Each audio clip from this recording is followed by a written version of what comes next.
Channel और Facebook page पर आपका स्वागत करता हूं। अभी आपसे जो मिलवाने जा रहा हूं वो शख्स है जेजेपी की उम्मीदवार कृष्ण गंगवा जी। उनसे बातचीत करेंगे।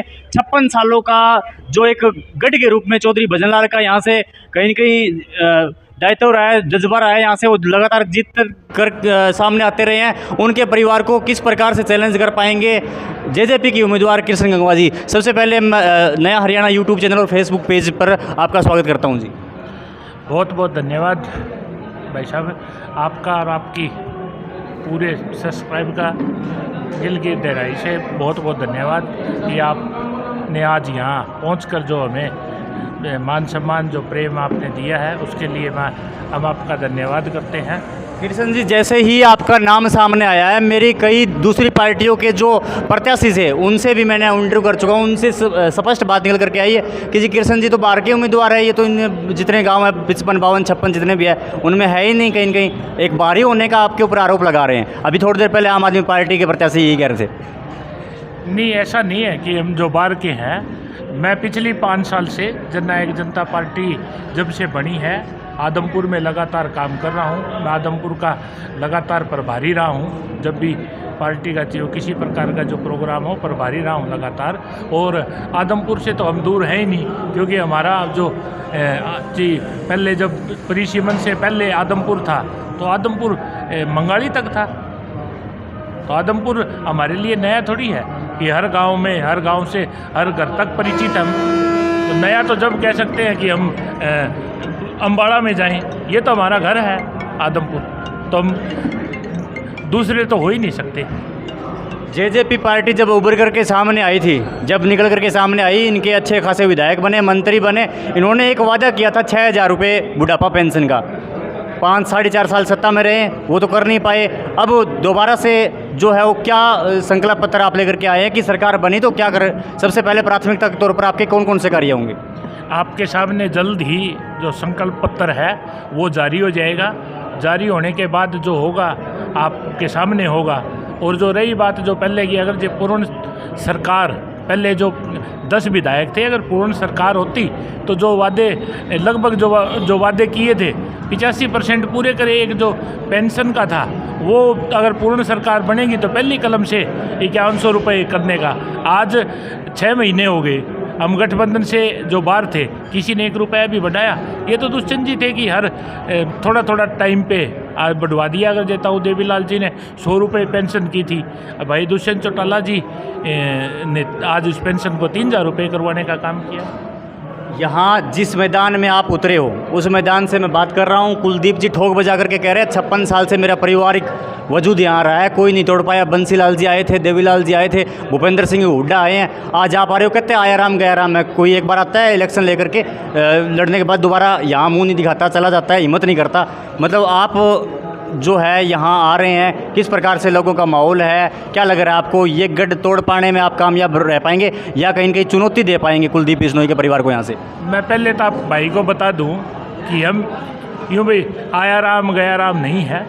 आदमपुर हमारा पारिवारिक है। भजनलाल जी बहुत अच्छे इंसान थे। भजनलाल जी जब तक थे विकास कार्य हुआ है। आज आप गूगल पे सर्च करो कि अगर जो सबसे कोई प्रदूषित या जो गलियां भी नहीं है तो आदमपुर का नाम है हरियाणा में सबसे।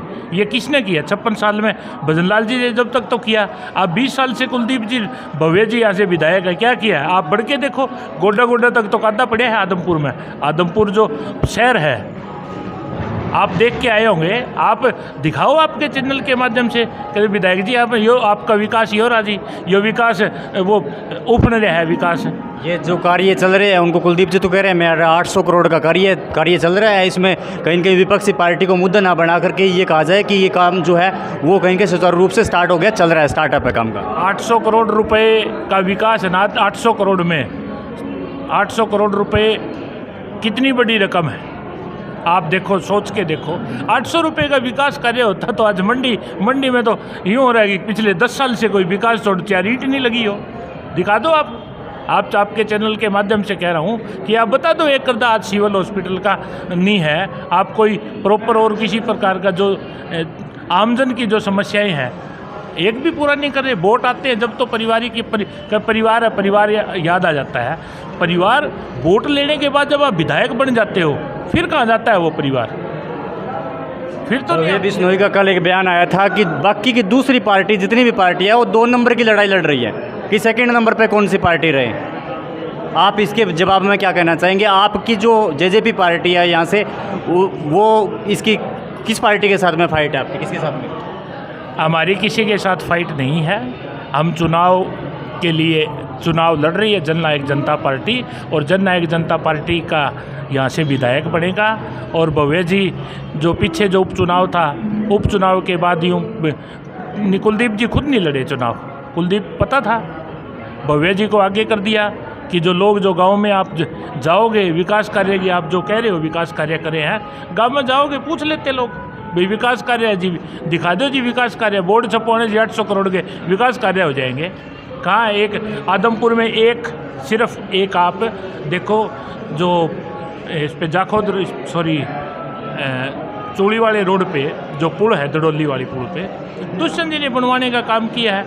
कुलदीप जी तो हाँ एक बार उससे विधायक बन जाते थे, फिर दूसरी पार्टी में चले गए, फिर तीसरी में चले गए, फिर चौथी में चले गए।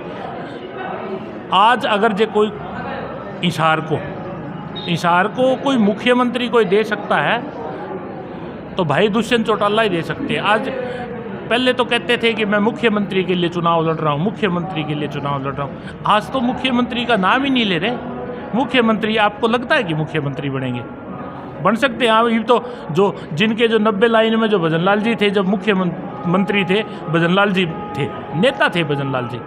भजनलाल जी ने इतना विकास किया, 36 बिरादरी को साथ लेकर चलने